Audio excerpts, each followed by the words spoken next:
पुढचा आपला प्रश्न आहे, write the duals of each of the following.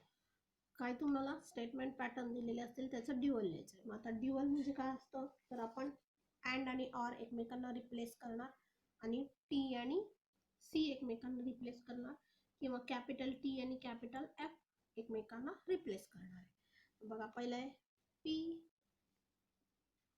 Or q and R.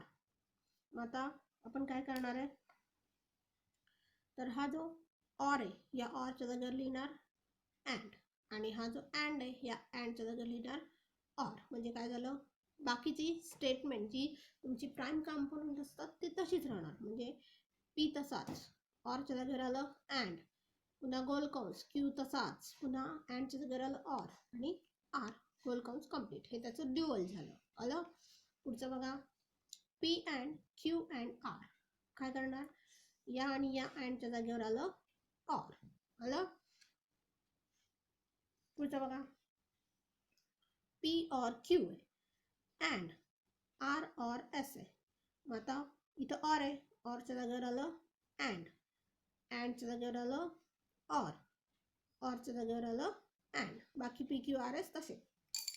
आता हे पुढचे आपण लिहूयात. हां, पुढचं आहे पी अँड निगेशन क्यू. काय होईल, याचं ड्युअल झालं पी, अँडच्या जागेवर आलं ऑर, निगेशन तसंच, आणि क्यू हे त्याचं ड्युअल झालं. बरोबर आहे ना. हां, मग आता हे पुढचं बघा जरासं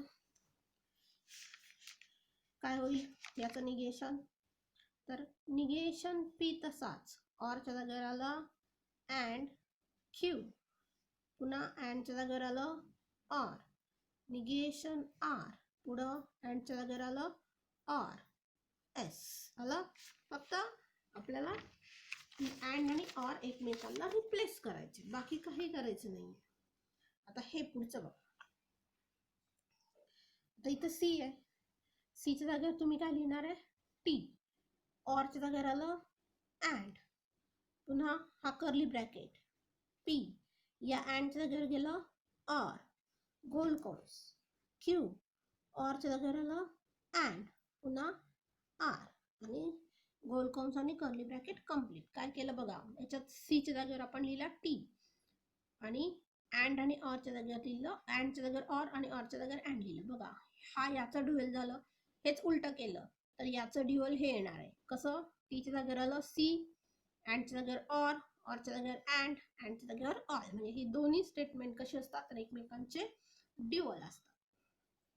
याचं ड्युअल काय येईल बघा, निगेशन पी, ऑरच्या जागेवर आला अँड, क्यू, या अँडच्या जागेवर आला ऑर, या अँडच्या जागेवर आला ऑर, आणि परत टीच्या जागेवर काय येईल, सी येईल. आलं. हे सगळे स्टेटमेंट एकमेकांचे. पुढचा प्रश्न आहे, write the negations of the following. Negation घ्यायचे तर आपल्याला. आता आपल्याला निगेशन कोणाचं करायचं आहे, तर कंपाऊंड स्टेटमेंटचं. म्हणजे तुमच्या वाक्यामध्ये ऑर असेल, अँड असेल, इफ देन असेल, इफ अँड ओनली इफ असेल, तर याचं निगेशन आपल्याला करायचं. मग आता बघा बरं, पहिलं स्टेटमेंट आहे तुमचं, x plus 8 is greater than 11 और वाय मायनस 3 इक्वल टू 6. हे तुमचं एक कंपाऊंड स्टेटमेंट आहे की ज्याच्यामध्ये कोण आहे, तर ऑर आहे. मग आता ऑर जर असेल, तर तुमचं ऑर वाक्यात असेल तर तुमचा सेंटेन्स झालं कसं, तर हे झालं पी और क्यू. हे तुमचं कंपाऊंड स्टेटमेंट आहे. आता पी और क्यू, आणि या कंपाऊंड स्टेटमेंटचं तुम्हाला करायचं निगेशन. म्हणजे आता काल आपण जो पॉइंट बघितला, कुठला पॉइंट बघितला काल आपण, निगेशन्स ऑफ कंपाऊंड स्टेटमेंट. तर याच्यामध्ये आपण कंजंक्शन, डिसजंक्शन, निगेशन, इम्प्लिकेशन आणि डबल इम्प्लिकेशनचं निगेशन याचा आपल्याला वापर करायचा. म्हणजे कुठला, तर या कंजंक्शनचं निगेशन. म्हणजे negation of P and Q काय येतं, निगेशन पी और क्यू येतं. किंवा निगेशन ऑफ डिसजंक्शन, म्हणजे निगेशन ऑफ पी और क्यू असेल तर आपण हे लिहिणार आहे. किंवा इम्प्लिकेशनचं निगेशन जे आहे ते हे लिहिणार आहे. किंवा तुमच्या डबल इम्प्लिकेशनचं निगेशन असेल तर हे लिहिणार आहे. निगेशन ऑफ निगेशन पी हे लिहिणार आहे. या सगळ्या इक्वेशनचा, कुठल्या कुठल्या, हे इक्वेशन, हे इक्वेशन, पुन्हा हे इक्वेशन, नंतर हे इक्वेशन आणि वरत हे इक्वेशन, यांचा आपल्याला वापर करायचा. मग आता बघा बरं, तुमचं सेंटेन्स आहे x + 8 greater than 11 or y - 3 = 6. आता याची दोन सिंपल स्टेटमेंट्स कुठली कुठली आहेत? एक हे आहे आणि दुसरं हे आहे. मग त्याला आपण p आणि q म्हणायचे. So let p x + 8 greater than 11 आणि q y - 3 = 6 हे दोन मानले. आता गिवन स्टेटमेंट कसं झालं? तर p or q झालं, बरोबर आहे ना? हा p or q असा असतो सिम्बॉल झाला. मग याचं निगेशन करायचंय तुम्हाला. So negation of this is negation of p or q करायचंय. याचं निगेशन करायचं, ते काय येणार आहे? तर हे झालं शब्दामध्ये की negation of this is symbolic form negation of p or q. मग याचं निगेशन आपल्याला इक्वेशन काय सांगतं? Negation p and negation q. हा आपला झाला डी मॉर्गन्स लॉ, लॉजिक मधला, बरोबर आहे ना? काल आपण हे बघितलं, निगेशन ऑफ डिसजंक्शन, ते हे इक्वेशन आहे. म्हणजे आपल्याला हे लिहायचंय आता, पण आपल्याला हे डायरेक्ट लिहिता येत नाही म्हणून आपण हे लिहिणार आहे. मग आता हे काय? Negation p and negation q लिहायचंय आपल्याला. मग आपल्याकडे तर फक्त p आणि qच आहेत. मग आता त्यांची लगेच निगेशन लिहून टाकायची. मग p जर हा असेल तर निगेशन काय आलं? ग्रेटर दॅनच्या ऐवजी लेस दॅन इक्वल टू. q जर हा असेल तर त्याचं निगेशन काय आलं? इक्वल टू आहे तर नॉट इक्वल टू झालं, बरोबर? मग ही झाली निगेशन p आणि निगेशन q. आता सरळ सरळ ही दोन स्टेटमेंट आपल्याला अँड ने जोडायची. म्हणजेच the negation of given statement. आता हा गिवन स्टेटमेंट कोण होता? तर हा होता. मग या स्टेटमेंटचं निगेशन, म्हणजेच हे गिवन स्टेटमेंट आहे, याचं निगेशन तुम्ही हे लिहिणार आहे. मग हे काय? Negation p and q. हा झाला निगेशन p आहे का बघा, हा झाला निगेशन q आहे का बघा, मध्ये आला अँड. हे झालं तुमचं. हे काय झालं? तुम्ही ऍक्च्युली काय लिहिलं? Negation p and negation q असं लिहिलं. x + 8 is less than equal to 11 and y - 3 is not equal to 6. हे तुमचं या दिलेल्या स्टेटमेंटचं निगेशन झालं. बघा पुढचं, 11 is less than 15 and 25 greater than 20. आता मध्ये कोण आहे? तर अँड आहे. मग हा आपला p झाला आणि हा q झाला. मग आपण मानला लेट p 11 लेस दॅन 15, q झाला 25 ग्रेटर दॅन 20. आला? आता गिवन स्टेटमेंट सिम्बॉलिक फॉर्म मध्ये काय झालं? हे आहे p अँड हा आहे q, म्हणजे हे सिम्बॉलिक फॉर्म हा झाला. म्हणजे आपण लिहिलं the given statement is p and q आणि इट्स निगेशन इज. आता याचं निगेशन आपल्याला करायचं. याचं निगेशन काय झालं? त्याच्या आधी निगेशनचा सिम्बॉल लिहायचा. So negation of p and q. तर याचं निगेशन करायचंय. हे कोण आहे? अँड आहे, म्हणजे कंजंक्शन आहे. आणि कंजंक्शनचं निगेशन काय येतं? आपल्याला माहिती आहे, कंजंक्शनचं निगेशन असतं negation of this p and q. हे काय असतं? Negation p or negation q असतं, बरोबर आहे ना? हा. मग आता याचं निगेशन करायचंय, म्हणजे आपल्याला हे लिहायचंय. मग हे लिहिण्यासाठी आपल्याकडे कोण पाहिजे? तर निगेशन p पाहिजे, निगेशन q पाहिजे. मग आता बघा, p काय होता आपला? तर 11 लेस दॅन 15 होतं, त्यामुळे त्याचं निगेशन उलट केलं, लेस दॅनच्या जागेवर ग्रेटर दॅन लिहिलं. पुन्हा निगेशन q आलं 25 लेस दॅन इक्वल टू 20 आलं. मग आता आपल्याला काय लिहायचंय?